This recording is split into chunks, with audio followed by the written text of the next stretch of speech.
জানিয়ে দেব এই মুহূর্তে হাতে পাওয়া সর্বশেষ গুরুত্বপূর্ণ আপডেট বাংলা সংবাদ। শুরুতেই থাকছে গাজীপুরে আধিপত্য বিস্তারকে ঘিরে দু গ্রুপের সংঘর্ষে এক যুবক নিহত হয়েছে। এ ঘটনায় আরও অন্তত ৪ থেকে ৫ জন আহত হয়েছেন। বিষয়টি নিশ্চিত করেছেন জেএমপির সদর থানার ওসি মোহাম্মদ মুস্তাফিজুর রহমান। শুক্রবার দিবাগত রাতে জেলা শহরের উত্তরায় ছায়াবিতি হাক্কানি এলাকায় ঘটনা ঘটে। পরে মরদেহ উদ্ধার করে ময়নাতদন্তের জন্য শহীদ তাজউদ্দিন আহমেদ মেডিকেল কলেজ হাসপাতালের মর্গে পাঠানো হয়েছে। এবারে জানাবো ইউএনজির ৭৯তম অধিবেশন ডক্টর ইউনূসের সরকারের জন্য বড় সুযোগ। দক্ষিণ এশিয়া বিষয়ক বিশেষজ্ঞ মাইকেল কুলেগম্যান বলেছেন, আগামী সেপ্টেম্বরে জাতিসংঘ সাধারণ পরিষদের ৭৯তম অধিবেশনে অধ্যাপক ইউনূসের অংশগ্রহণ তার সরকারের জন্য একটি বড় সুযোগ তৈরি করে দেবে। তিনি বলেন, অধিবেশনে অন্তর্বর্তীকালীন সরকারের অর্থনৈতিক পরিকল্পনা এবং বাংলাদেশের অর্থনীতিকে শক্তিশালী ও স্থিতিশীল করতে আন্তর্জাতিক সম্প্রদায় কোন কোন ক্ষেত্রে সহায়তা করতে পারে তা জানানোর সুযোগ হবে।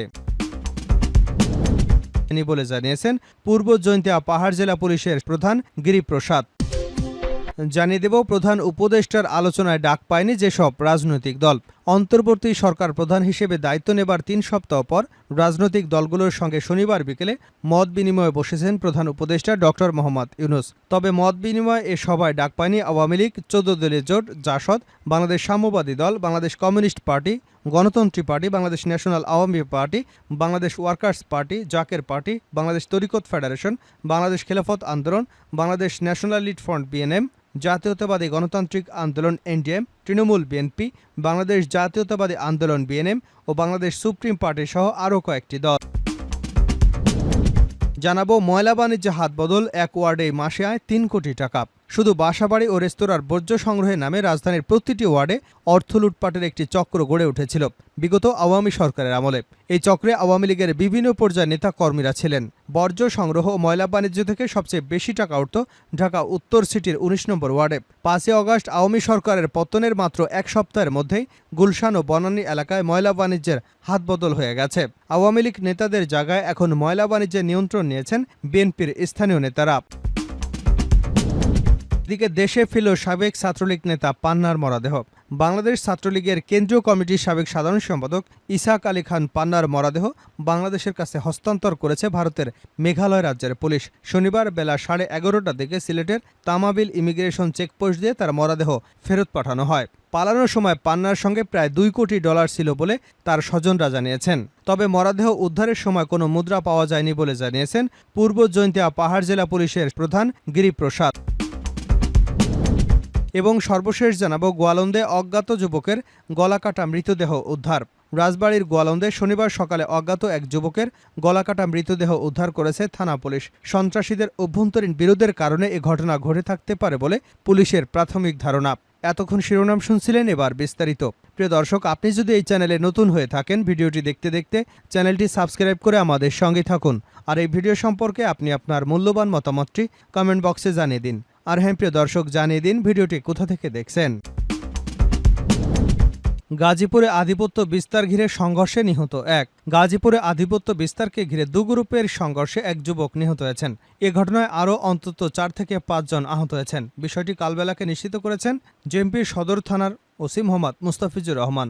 শুক্রবার দিবাগত রাতে জেলা শহরের উত্তর ছায়াবিথির হাক্কানি এলাকায় ঘটনা ঘটে।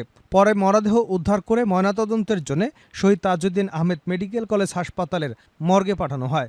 নিহত মোহাম্মদ ফাহিম সিটি কর্পোরেশনের শাহপাড়া এলাকার বাসিন্দা। পুলিশ ও স্থানীয় সূত্রে জানা গেছে, কয়েকদিন ধরে এলাকায় আধিপত্য বিস্তারকে কেন্দ্র করে সিটি কর্পোরেশনের সদর থানার ২৮ নং ওয়ার্ডের মহাপাড়া এলাকায় সৌরভ গ্রুপের সঙ্গে একই ওয়ার্ডের বরুদা এলাকার হিমেল এবং সাগর গ্রুপের সঙ্গে উত্তেজনা বিরাজ করছিল। শুক্রবার দিবাগত রাত 10টার দিকে জেলা শহরের উত্তর ছায়াবিতি হাক্কানি এলাকায় সংঘর্ষ এবং ধাওয়া পাল্টা দেওয়া হয়। এ সময় প্রতিপক্ষের যুবকরা দেশীয় অস্ত্রশস্ত্র নিয়ে হামলা চালিয়ে সৌরভ গ্রুপের ফাহিমকে এলোপাথাড়ি কোপায়। পরে স্থানীয়রা আশঙ্কাজনক অবস্থায় তাকে উদ্ধার করে শহীদ তাজউদ্দিন আহমেদ মেডিকেল কলেজ হাসপাতালে নিয়ে গেলে চিকিৎসক মৃত ঘোষণা করেন। এ ঘটনায় এলাকায় উত্তেজনা বিরাজ করছে। উভয় পক্ষই স্থানীয় বিএনপি রাজনীতির সঙ্গে জড়িত বলে জানা গেছে। খবর পেয়ে পুলিশ ঘটনাস্থলে গিয়ে পরিস্থিতি নিয়ন্ত্রণে আনার চেষ্টা করছে। জেপির সদর থানার ওসি মোহাম্মদ মুস্তাফিজুর রহমান জানান, শুক্রবার রাতে দুপক্ষের সংঘর্ষে ফাহিম নামে এক যুবক নিহত হয়েছেন। আহত তিনি ব্যবসা করতেন বলে জেনেছি। বর্তমানে পরিস্থিতি স্বাভাবিক রয়েছে। ঘটনার বিষয়ে আইনগত ব্যবস্থা প্রক্রিয়াধীন রয়েছে। ইউএনজির ৭৯তম অধিবেশন ডক্টর ইউনূসের সরকারের জন্য বড় সুযোগ, কুলেগম্যান। দক্ষিণ এশিয়া বিষয়ক বিশেষজ্ঞ মাইকেল কুলেগম্যান বলেছেন, আগামী সেপ্টেম্বরে জাতিসংঘ সাধারণ পরিষদের ৭৯তম অধিবেশন অধ্যাপক ইউনূসের অংশগ্রহণ তার সরকারের জন্য একটি বড় সুযোগ করে দেবে। তিনি বলেন, অধিবেশনে অন্তর্বর্তীকালীন সরকারের অর্থনৈতিক পরিকল্পনা এবং বাংলাদেশের অর্থনীতিকে শক্তিশালী ও স্থিতিশীল করতে আন্তর্জাতিক সম্প্রদায় কোন কোন ক্ষেত্রে সহায়তা করতে পারে তা জানানোর সুযোগ হবে।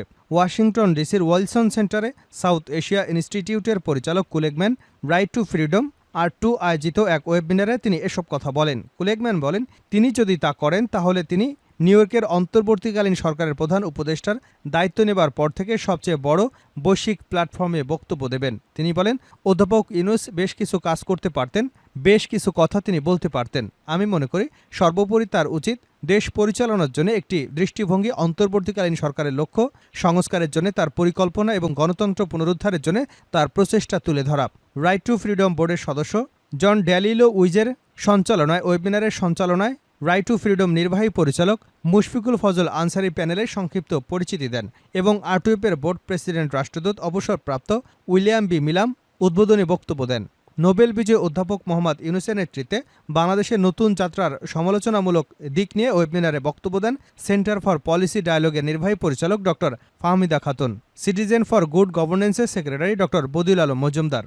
কুলেগম্যান বলেন, তিনি মনে করেন জাতিসংঘ সাধারণ পরিষদের অধিবেশন বাংলাদেশের সবচেয়ে বড় মানবিক চ্যালেঞ্জ রোহিঙ্গা শরণার্থী ইস্যু নিয়ে আলোচনার সুযোগ দেবে ইউনূসকে। তিনি বলেন, আমি মনে করি রোহিঙ্গা শরণার্থীদের জন্য আন্তর্জাতিক সহায়তা বা আরও আন্তর্জাতিক সহায়তার জন্য একটি ক্ষেত্র তৈরি করা তার পক্ষে কার্যকর হবে, যা দুটি কারণে বিশেষভাবে গুরুত্বপূর্ণ হবে। এর একটি হলো মিয়ানমারের যুদ্ধ বড় আকারে তীব্রতর হচ্ছে এবং সাম্প্রতিক সপ্তাহগুলোতে বাংলাদেশে আসা রোহিঙ্গা শরণার্থীদের নতুন করে আসতে দেখা যাচ্ছে।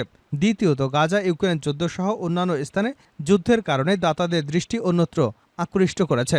এই বিশেষজ্ঞ বলেন, আমি মনে করি রোহিঙ্গা সংকট, যা সাম্প্রতিক বছরগুলোতে আন্তর্জাতিক মনোযোগ এবং দাতাদের সমর্থনে উল্লেখযোগ্য মাত্রা পেয়েছে, তবে এখনও একটি ঝুঁকি রয়েছে যা এড়ানো যেতে পারে। তাই আমি মনে করি অধ্যাপক ইউনূসের জন্য এই চ্যালেঞ্জ মোকাবেলায় জাতিসংঘ সাধারণ পরিষদের সম্মেলন সত্যি একটি ভালো সুযোগ। ময়লা বাণিজ্য হাতবদল, এক ওয়ার্ডেই মাসে আয় ৩ কোটি টাকা। শুধু বাসাবাড়ি ও রেস্তোরাঁর বর্জ্য সংগ্রহের নামে রাজধানীর প্রতিটি ওয়ার্ডে অর্থ লুটপাটের একটি চক্র গড়ে উঠেছিল বিগত আওয়ামী সরকারের আমলে। এ চক্রে আওয়ামী লীগের বিভিন্ন পর্যায়ের নেতাকর্মীরা ছিলেন।